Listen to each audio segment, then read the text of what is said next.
नमस्कार, आप देखना शुरू कर चुके हैं कल की तैयारी। मैं हूं आपके साथ प्रशांत पांडे। हो जाइए तैयार आज के बाजार के हिसाब से कल की खास तैयारी करने के लिए। लेकिन चूंकि इस शो में एक बहुत बड़ा हिस्सा हम आपके सवालों का लेते हैं, तो वो तरीके जान लीजिए जिसके जरिए आप अपने सवाल हम तक पहुंचा सकते हैं। तो कुछ नहीं करना है, हमारे सोशल मीडिया पेजेस को फॉलो कीजिए और यहां पर अपना सवाल भेज सकते हैं। जी हाँ, आप ट्विटर, फेसबुक, इंस्टा, इन सभी जगहों पर अपने सवाल हम तक पहुंचाइए, हम आपके सवालों को शामिल करेंगे। इसके अलावा आप ये शो लाइव देखते हुए यूट्यूब पर कमेंट बॉक्स में जाके भी अपने सवाल हम तक पहुंचा सकते हैं।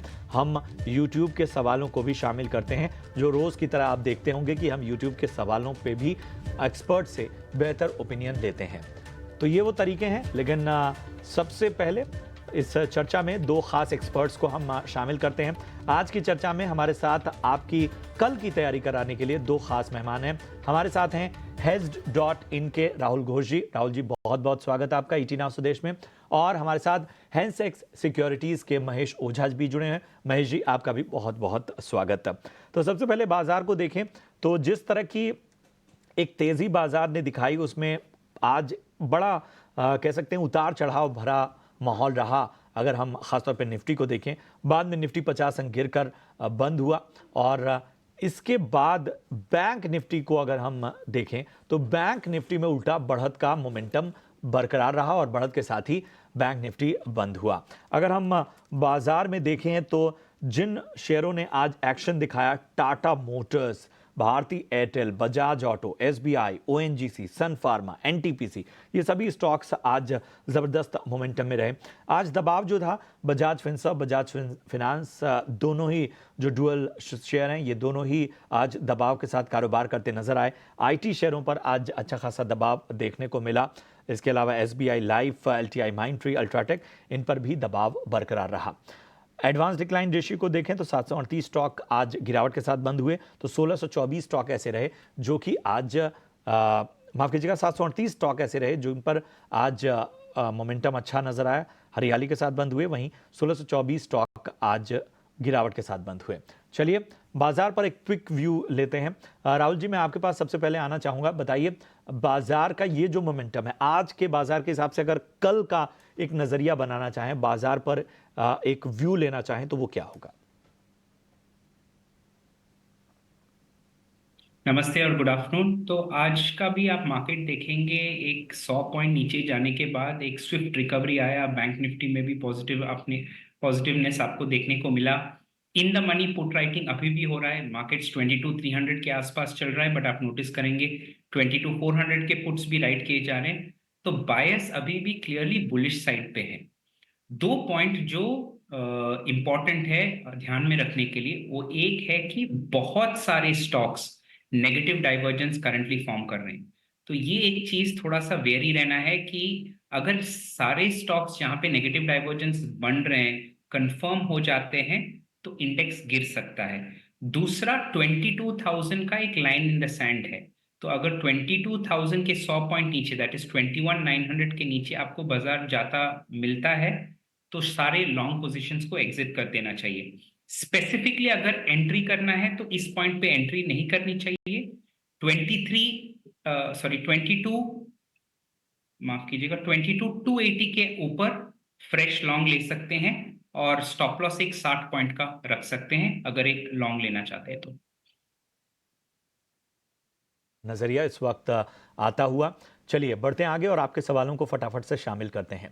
कृष्णा है और इनका सवाल एनएचपीसी पे है। 5,000 शेयर इनके पास हैं। 88 रुपए के भाव पे इन्होंने इस स्टॉक में एंट्री की हुई है और जिन लेवल पे एंट्री की है, आज की तेजी उसमें जोड़ देते हैं तो अच्छा मुनाफा इस वक्त इनको होता हुआ। चलिए बढ़ते हैं आगे और महेश जी बताइए, एनएचपीसी क्या इस तेजी में जो आज मोमेंटम है इसमें बने रहना चाहिए, या अच्छा खासा मुनाफा अगर हो गया है तो निकल जाना बेहतर होगा, या आप कोई और रणनीति सुझाएंगे? बिल्कुल, एनएचपीसी अच्छा काउंटर है, चूज अच्छा किया है पहले तो इनको एक टेक्निकली और धन्यवाद कि भी अच्छा काउंटर चूज किया है। बट मैं समझता हूँ कि भी अगर आपको एक इनका नज़रिया शॉर्ट टर्म का है या लॉन्ग टर्म का है, पता चल जाता तो डेफ़िनेटली हम इसको ज़्यादा अच्छे तरीके से कर पाते। लेकिन ठीक है, तो हम इसको दोनों तरीके से करते हैं। एक शॉर्ट टर्म में आपका 82 का स्टॉप लॉस है, 98 का टारगेट बन रहा है। बट अगर इनका नज़रिया थोड़ा-सा भी लॉन्ग टर्म है, अगर 6 महीने से ऊपर का नज़रिया है, तो स्टॉक में एक मोमेंटम बरकरार है। टेक्निकली एक 92 के ऊपर क्लोजिंग है, वो एक पॉजिटिव क्लोजिंग है। तो यहाँ से भी लगता है कि स्टॉक 108 से 120 तक के एक टेक्निकली लेवल जो है, वो बता सकता है। यहाँ से होल्ड करने की सलाह रहेगी, लेकिन अगर शॉर्ट टर्म का व्यू है, तो 82 का स्टॉप लॉस ज़रूर रखिए।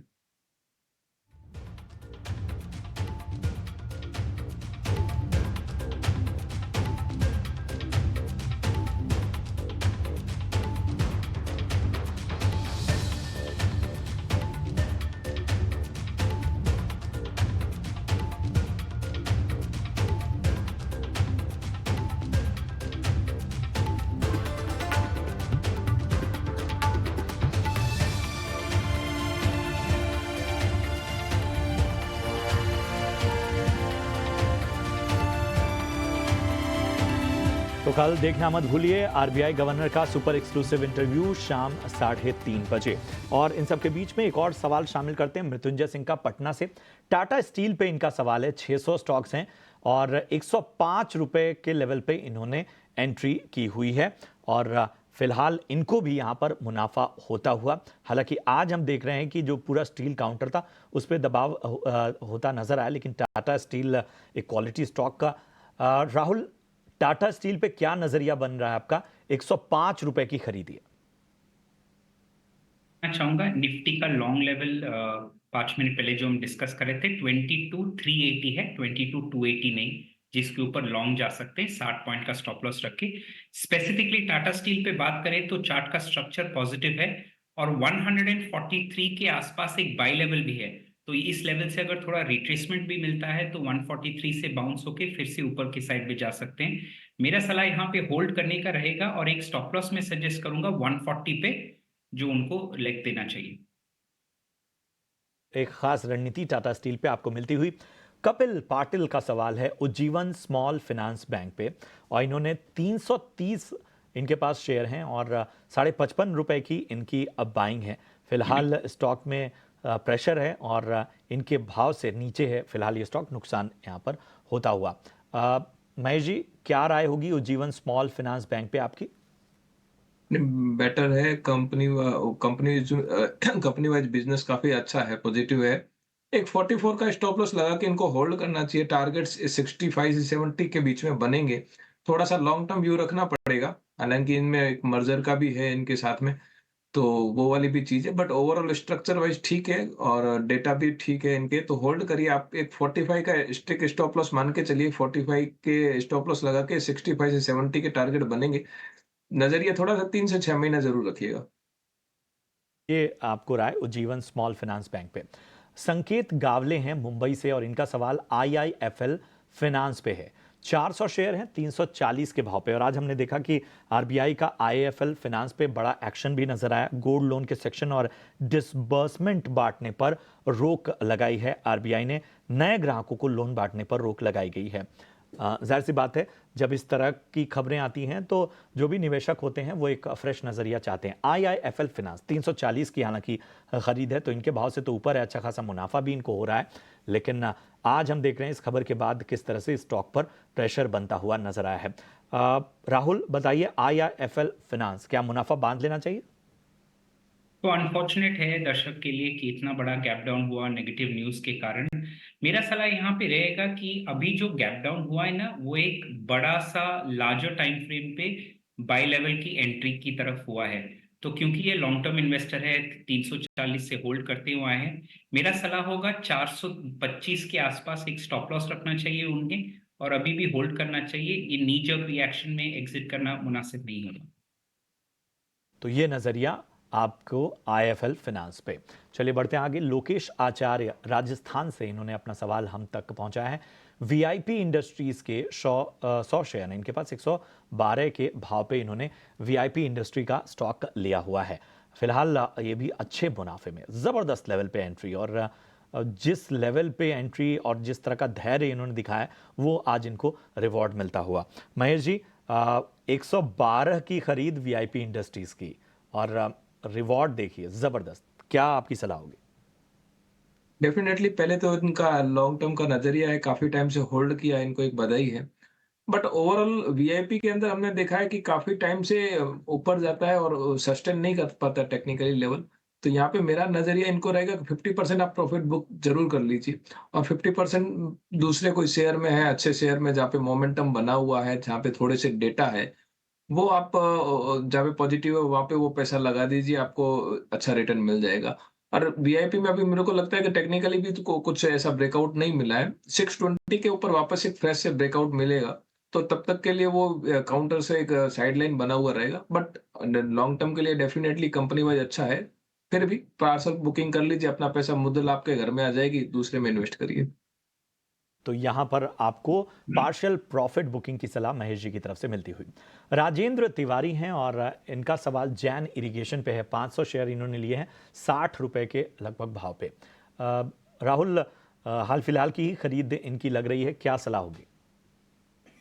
तो जेन इरिगेशन पे स्पेसिफिकली अगर मैंने सही सुना 60 रुपए पे उन्होंने बाय किया है।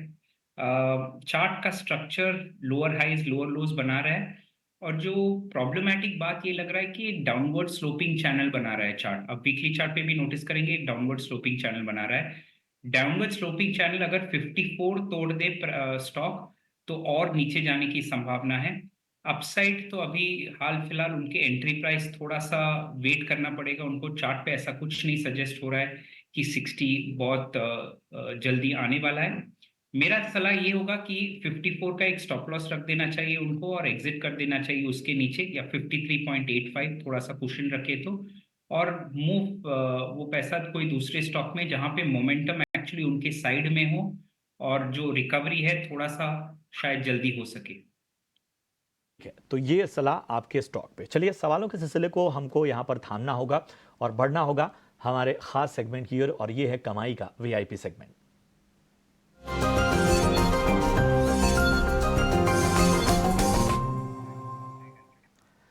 चलिए, सबसे पहले रुक करेंगे हम इस वक्त महेश जी का। महेश जी बताइए, आपकी पसंद क्या है? हमारी पसंद में अभी 2 शेयर आ रहे हैं। एक तो आ रहा है वेदांता जो मेटल सेक्टर में है।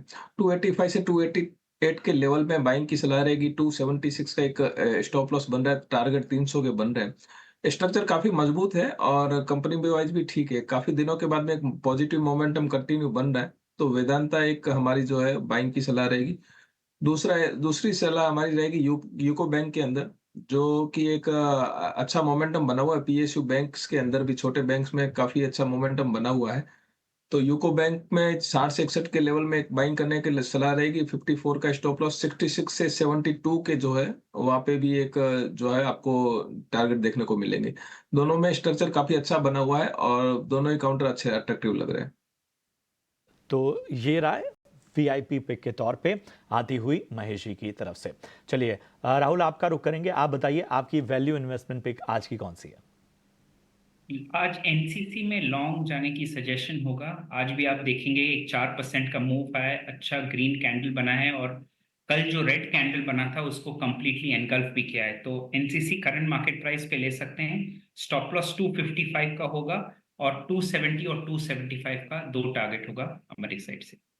ठीक है, तो वीआईपी पिक में हमारे दोनों ही खास एक्सपर्ट्स ने अहम पिक्स आपको दी। बहुत बहुत शुक्रिया करेंगे राहुल, और बहुत बहुत धन्यवाद करेंगे महेश जी आपका भी, हमारे आम निवेशकों को गाइड करने के लिए, उनके सवालों पर सही तरीके से मार्गदर्शन देने के लिए। फिलहाल कल की तैयारी में मुझे दीजिए इजाजत, लेकिन आप देखते रहिए ईटी नाउ स्वदेश। नमस्कार।